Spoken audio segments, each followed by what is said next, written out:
Olá, meu irmão, minha irmã, paz de Cristo no teu coração, na tua vida.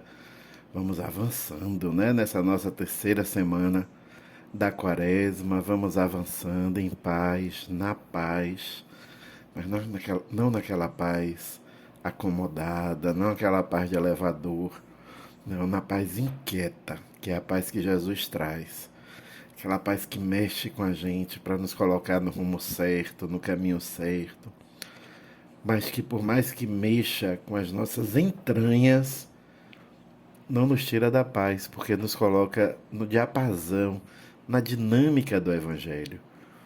É essa paz de quem se sabe abraçado pelo Pai misericordioso, como aquele filho que volta. Quando a gente volta, quando a gente busca transformação, conversão, mudança de vida, a gente sente uma paz muito grande. Por mais que isso mexa com as nossas certezas, as nossas verdades, as nossas posturas, as nossas palavras, o nosso sentimento, o nosso pensamento, a nossa ação. Então, a paz de Cristo para você, essa paz que mexe e transforma para melhor. E ela só pode acontecer de verdade quando a gente tem a humildade de clamar o apoio, o suporte, a inspiração do Espírito Santo de Deus. É preciso uma atitude de profunda humildade. É preciso uma atitude de profunda intimidade. É preciso uma atitude que compreenda, na essência, a nossa impotência para fazer tudo o que nós desejamos. Então a gente deseja, reconhece que não é capaz e por isso pede o auxílio do Espírito Santo. Então só podemos dizer todo dia, toda hora no dia, na vida, vinde Espírito Santo. Nos momentos de definição, vinde Espírito Santo. Nos momentos de gratidão, vinde Espírito Santo. Quando for dizer algo, vinde Espírito Santo. Ou quem sabe calar, vinde Espírito Santo. Sempre, sempre clamando, sempre pedindo essa presença que enternece, que ilumina, que consola, que explica, que esclarece, que ilumina. Vinde, Espírito Santo, e dai-nos a graça de compreender, acolher, refletir, contemplar e viver a palavra de Deus. Iniciemos então em nome do Pai, do Filho e do Espírito Santo. Amém. O Senhor esteja convosco, Ele está no meio de nós. Proclamação do Evangelho de Jesus Cristo segundo Mateus. Glória a vós, Senhor. O capítulo é o 18, os versículos de 21 a 35. Naquele tempo, Pedro aproximou-se de Jesus e perguntou: Senhor, quantas vezes devo perdoar se o meu irmão pecar contra mim? Até 7 vezes? Jesus respondeu: Não te digo até 7 vezes, mas até 70 vezes 7. Porque o reino dos céus é como um rei que resolveu acertar as contas com os seus empregados. Quando começou o acerto, trouxeram-lhe um que lhe devia uma enorme fortuna. Como o empregado não tivesse com que pagar, o patrão mandou que fosse vendido como escravo, junto com a mulher e os filhos e tudo que possuía, para que pagasse a dívida. O empregado, porém, caiu aos pés do patrão e, prostrado, suplicava: Dá-me um prazo e eu te pagarei tudo. Diante disso, o patrão teve compaixão, soltou o empregado e perdoou-lhe a dívida. Ao sair dali, aquele empregado encontrou um dos seus companheiros que lhe devia apenas 100 moedas.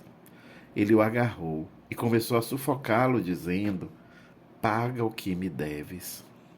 O companheiro, caindo aos seus pés, suplicava: Dá-me um prazo e eu te pagarei. Mas o empregado não quis saber disso. Saiu e mandou jogá-lo na prisão até que pagasse o que devia. Vendo o que havia acontecido, os outros empregados ficaram muito tristes, procuraram o patrão e lhe contaram tudo. Então o patrão mandou chamá-lo e lhe disse: empregado perverso, eu te perdoei toda a tua dívida, porque tu me suplicaste. Não devias tu também ter compaixão do teu companheiro, como eu tive compaixão de ti? O patrão indignou-se e mandou entregar aquele empregado aos torturadores até que pagasse toda a sua dívida.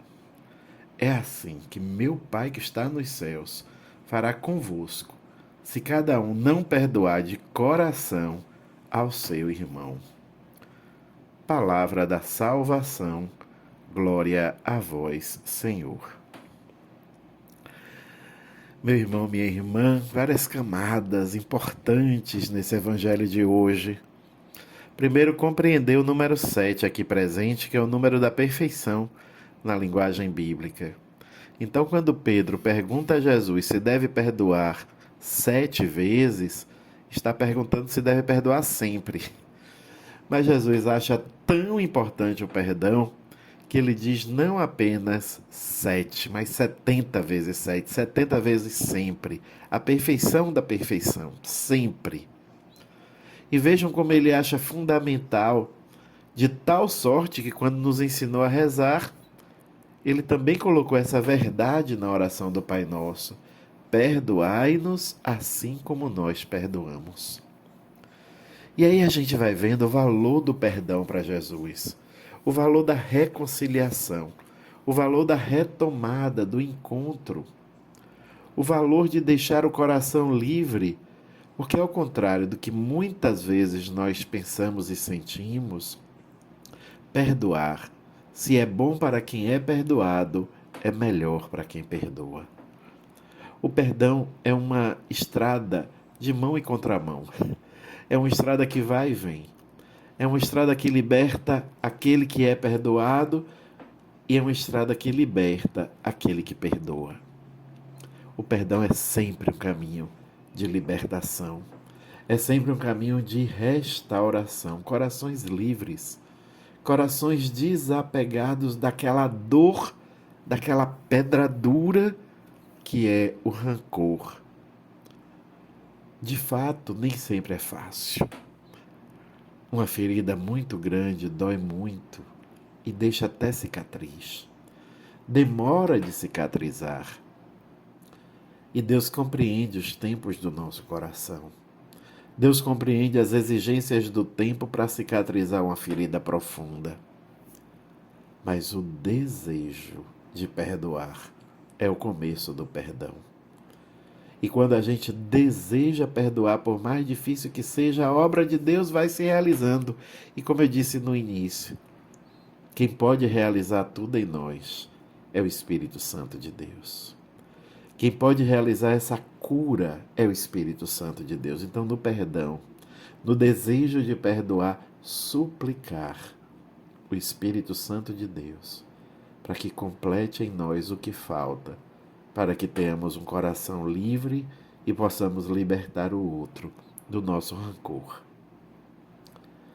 Peçamos então hoje essa graça a Deus, que Ele nos conceda a graça de perdoar, que Ele nos conceda a graça da libertação que nasce do perdão. Que assim seja e que Deus mesmo te abençoe. Em nome do Pai, do Filho e do Espírito Santo. Amém.